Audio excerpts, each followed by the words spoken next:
আসসালামু আলাইকুম। প্রিয় দর্শক, ইসরায়েল এবং যুক্তরাষ্ট্রের সঙ্গে ইরানের যে যুদ্ধ, সেই যুদ্ধে এখন পুরো দুনিয়া যেন টালমাটাল হয়ে গিয়েছে। আমি আগেও বলেছিলাম যে যুদ্ধ হচ্ছে একটা অসম যুদ্ধ। আমরা যদি সামরিক শক্তির সঙ্গে সামরিক শক্তির বিবেচনায় তুলনা করি, তাহলে ইরানের সামরিক শক্তি বলতে গেলে ইসরায়েলের চেয়েও কম। আর যুক্তরাষ্ট্রের সামরিক শক্তি তো সারা দুনিয়াতেই সবচেয়ে বেশি। এরকম দুটো শক্তিশালী পক্ষ একত্র হয়েছে ইরানের বিরুদ্ধে। যে যুদ্ধে ইরান যে টিকে থাকবে, এটাই হয়তো অনেকের কাছে একটা বিস্ময়ের ব্যাপার ছিল। কিন্তু যুদ্ধ শুরুর পর আজ 12 দিন হয়ে গিয়েছে। এই 12 দিন পরেও কিন্তু যুক্তরাষ্ট্র লক্ষণযোগ্য কোনো সাফল্য এখনো পায়নি। যুক্তরাষ্ট্র যে উদ্দেশ্য নিয়ে যুদ্ধটা শুরু করেছিল, তাদের মূল লক্ষ্য ছিল ইরানের শাসন ক্ষমতায় পরিবর্তন আনা। পরিবর্তন মানে ব্যক্তির পরিবর্তন না, ইরানের যে ইসলামিক যে দলগুলো ইসলামিক শাসন চলছে তার পতন ঘটানো, তার পতন ঘটিয়ে পশ্চিমা ধাঁচের শাসন ব্যবস্থা কায়েম করা। এটাই ছিল যুক্তরাষ্ট্রের মূল লক্ষ্য। ইরানের অভ্যন্তরে কিন্তু বেশ আগে থেকেই এক ধরনের আন্দোলন চলছিল। ইরানের যে ইসলামী শাসন চলছিল, যেটা আয়াতুল্লাহ আলী খামেনির নেতৃত্বে, সে শাসনের ব্যাপারে ওখানকার অনেক শিক্ষিত মানুষ, অনেক তরুণীরা কিন্তু এই বিদ্রোহী হয়ে উঠেছিল এবং এর আন্দোলন চলছিল অনেক দিন ধরে। ইরান সবসময় এ ধরনের আন্দোলনগুলো কঠোর হস্তে দমন করে। কঠোর হস্তে দমন মানে তারা নির্বিচারে তার নিজ দেশের নাগরিকদেরই, ভিন্ন মতাবলম্বীদেরকে দমন করে ফাঁসিতে পর্যন্ত ঝুলিয়ে দেয় অবলীলায়। আগের যে হিসাব, সেই হিসেবে দেখা গেছে সারা দুনিয়াতে সবচেয়ে বেশি মৃত্যুদণ্ড কার্যকর করা হয় ইরানে। এটাকে মানবাধিকার যারা আন্দোলন করেন, মানবাধিকার নিয়ে আন্দোলন করেন, তাদের কাছে অবশ্যই একটা খারাপ দৃষ্টান্ত। ভিন্ন মতকে সেখানে এভাবে কঠোর হস্তে দমন করা হয়। সেই বিচারে ইরানে যে শাসন চলছিল তার সমালোচনা আপনি করতেই পারেন, কিন্তু তার মানে এই নয় যে আমেরিকা অথবা ইসরায়েলের মতো দেশ এসে ইরানকে আক্রমণ করবে, ইরানকে পর্যদস্ত করবে, করে সেখানে তাদের পছন্দের অথবা তাদের পুতুল সরকার বসাবে, যেমনটি নাকি ভেনেজুয়েলাতে আমেরিকা বসিয়েছে। সেটাই ইরানের লোকজন মেনে নেবে, এটা মনে করার কোনো কারণ নাই। এবং হয়েছে এখানে তাই। ইরানের বক্তব্য হলো, আমরা যতটা আমরা মারামারি করি, আমরা আমাদের অধিকার নিয়ে আন্দোলন করি, সেটা আমরা হ্যান্ডেল করবো, কিন্তু তুমি কেন এসে আমার দেশে আক্রমণ করবা? এবং যুক্তরাষ্ট্র কিন্তু ইদানিং আমরা দেখেছি বেশ বেপরোয়া হয়ে গেছে। তারা বেসামরিক বিভিন্ন স্থাপনার উপর বোমা হামলা করছে, ওদের যে পানি শোধনাগার তার উপর বোমা হামলা করছে। কিন্তু ইরানের যে স্ট্র্যাটেজিটা এবার ছিল যুদ্ধে, সেটা ছিল খুবই পিকুলিয়ার। এই অর্থে বলবো যে যুক্তরাষ্ট্র সেটা ভাবেই নাই। যুক্তরাষ্ট্রের সঙ্গে ইরানের যে দূরত্ব, যুক্তরাষ্ট্রকে অ্যাটাক করার জন্য ইরানের পক্ষে হয়তো সহজ ছিল না।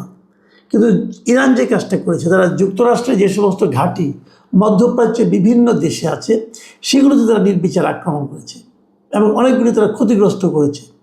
এর পাশাপাশি তারা কিন্তু ওই দেশগুলোরও বিভিন্ন স্থাপনায় কিন্তু আক্রমণ করেছে।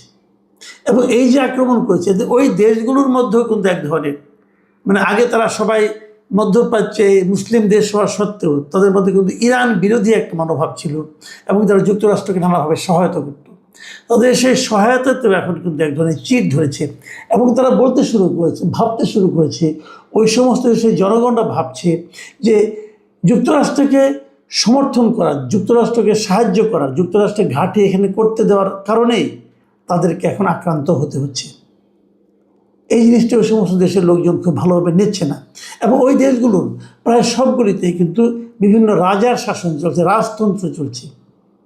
এবং ওই রাজতন্ত্র এতদিন ওদের রাজতন্ত্র টিকিয়ে রাখার জন্য যুক্তরাষ্ট্রের হেল্প নিত, যুক্তরাষ্ট্রকে নানাভাবে ঘাঁটি করতে দিত, সাহায্য করত। কিন্তু এখন তারা দেখতে পাচ্ছে যে যদি জনগণ খেপে যায়, রাজতন্ত্র কিন্তু হুমকির মুখে পড়তে পারে। এবং ওই দেশগুলো এখন নানাভাবে কিন্তু ওদের বিরক্তি প্রকাশ করছে। এরই মধ্যে সৌদি আরবের একটা বিবৃতি সবারই অনেকের চোখে পড়েছে। সৌদি আরব এই প্রথমবারের মতো বলেছে যে মধ্যপ্রাচ্যে যত গণ্ডগোল হচ্ছে, যত ঝামেলা হচ্ছে, যত অশান্তি হচ্ছে, তার মূলে রয়েছে ইসরায়েল। ইসরায়েলের ব্যাপারে এ ধরনের প্রকাশ্য এবং সরাসরি বিরোধিতামূলক মন্তব্য সম্ভবত এটি প্রথম। এসব কারণে কিন্তু এটা মনে করা হচ্ছে যে আমেরিকা এরই মধ্যে হয়তো বুঝতে শুরু করেছে যে এই ইরানের উপর হামলাটা তাদের জন্য হয়তো বা বুমেরাং হয়ে দেখা দিতে পারে। এর মধ্যে দুঃসংবাদ কিন্তু আরও অনেক আছে। দুঃসংবাদ আরও অনেক আছে এরকম যে যুক্তরাষ্ট্রে কিন্তু তেলের দাম বেড়ে গেছে, সারা দুনিয়াতেই তেলের দাম বেড়েছে, যুক্তরাষ্ট্রেও কিন্তু এরই মধ্যে তেলের দাম অনেকটাই বেড়ে গিয়েছে, তেলের সরবরাহ কমে গিয়েছে। আপনারা জানেন যে ওখানে হরমুজ প্রণালী দিয়ে যে তেলগুলো আনা হয়, সেই হরমুজ প্রণালী কিন্তু ইরান বন্ধ করে দিয়েছে। আর বন্ধ করে দেওয়ার কারণে যদিও যুক্তরাষ্ট্রের নিজস্ব অনেক তেল মজুত আছে, তারপরেও তার প্রভাব কিন্তু তাদের এখানেও পেরেছে। এখন যদি যুক্তরাষ্ট্রের তেলের দাম বেড়ে যায়, সেটা কিন্তু যুক্তরাষ্ট্রের যারা সাধারণ নাগরিক আছে তাদের মধ্যে একটা প্রতিক্রিয়া তৈরি করবে, এবং সেই প্রতিক্রিয়া ট্রাম্পের পক্ষে যাবে না। ডেমোক্রেটদের যুদ্ধের বিরোধিতা আগের থেকেই করছে, এবং যুক্তরাষ্ট্র থেকে তারা এই নৌপথে আক্রমণের জন্য তাদের বিপুল যে সেনাবাহিনী মোতায়েন করতে চাচ্ছিল, দেখা যাচ্ছে যে যুক্তরাষ্ট্রের সেনাবাহিনীর অনেক সদস্যরা, মার্কিন সেনারা ইরানের যুদ্ধ যেতে চাচ্ছেন না। বিশেষ করে তাদের এই আপত্তিটা হয়েছে যুক্তরাষ্ট্র এবং ইসরায়েলের যৌথ হামলায়। প্রথম যে একটা গার্লস স্কুলে, বাচ্চাদের স্কুলে আঘাত করা হয়েছিল, যেখানে কমপক্ষে 165 জন শিশু নিহত হয়েছিল, এবং এছাড়া আন্তর্জাতিক জলসীমায় ইরানি যুদ্ধজাহাজের উপর যুক্তরাষ্ট্র যেটা হামলা করেছিল। আন্তর্জাতিক জলসীমা সাধারণত কোনো জাহাজের উপর হামলা করা হয় না, কিন্তু সেখানে যে হামলাটা যুক্তরাষ্ট্র করেছে, এই ঘটনাগুলো মার্কিন সেনাদের মধ্যেও কিন্তু নেতিবাচক প্রভাব তৈরি করেছে। এবং যুক্তরাষ্ট্রের যে মনোভাব সাধারণ মানুষের মধ্যে, তার ঠিক বিপরীত মনোভাব দেখা যাচ্ছে ইরানের মধ্যে। ইরানের যারা সাধারণ মানুষ আছে তারা ক্ষতিগ্রস্ত হচ্ছে, মৃত্যু ভয় তাদের প্রতিদিন তাড়া করে বেড়াচ্ছে, তারপরও তাদের মধ্যে কিন্তু ভয়টা দেখা যাচ্ছে না। ইরানের কর্মরত একজন সাংবাদিক, রেডিও তেহরানের যিনি একজন বাংলা বিভাগের সাংবাদিক গাজী আব্দুর রশিদ, তার বরাত দিয়ে প্রথম আলো দেখলাম একটা রিপোর্ট করেছে। তিনি বলেছেন যে তেহরানবাসীরা মোটে আতঙ্কিত নন, তারা এই যুদ্ধকে তাদের জীবনের যুদ্ধ মনে করছেন। যে এই যে মনোভাবের যে পার্থক্য, সারা দুনিয়াতেই হয়। যারা আক্রমণ করে তাদের দেশের জনগণের মনোভাব থাকে যুদ্ধের বিরুদ্ধে, এবং যারা আক্রান্ত হয় সেই দেশের জনগণের অবস্থান থাকে প্রতিশোধের। যেমনটা আমরা মুক্তিযুদ্ধের সময় আমাদের দেশেও দেখেছিলাম। কিন্তু আমাদের দেশে যারা পাকিস্তানি বাহিনী ছিল তারা আক্রমণ করতে এসেছিল, আর আমরা প্রতিরোধ করতে দাঁড়িয়েছিলাম। এবং আক্রমণকারীরা সবসময় কিন্তু এতটা শক্ত মনোবলের অধিকারী হয় না যতটা নাকি আক্রান্তরা হয়, কারণ আক্রান্তরা জীবন দিয়ে তখন লড়ে যায়। সবশেষ যে খবরটা গতকাল থেকে আমরা বিভিন্ন মিডিয়াতে প্রথমে দেখেছিলাম, সেটা হলো ইরানের একটা আধা সরকারি সংবাদ সংস্থা, যার নাম তাসনিম, তারা জানিয়েছিল যে ইরানের ক্ষেপণাস্ত্রের আঘাতে ইসরায়েলের প্রধানমন্ত্রী নেতানিয়াহু নিহত হয়েছেন। পরে অবশ্যই দাবিটা ইসরায়েল প্রত্যাখ্যান করেছে, কিন্তু প্রত্যাখ্যান করলেও এটা সত্য আবার আরেকটা মিডিয়া তারা বলেছে যে নেতানিয়াহু মারা যায় নাই, তার ভাই মারা গেছে। তবে কে মারা গেছে কে মারা যায়নি সেটা বড় কথা না, বড় কথাটা হলো নেতানিয়াহুর বাসভবন এবং অফিস পর্যন্ত ইরানের ক্ষেপণাস্ত্র যে আঘাত করেছে সেটা কিন্তু সত্য, এবং এই আঘাত করেছে বলেই কিন্তু তার মৃত্যুর গুজবটা ছড়িয়ে পড়েছে।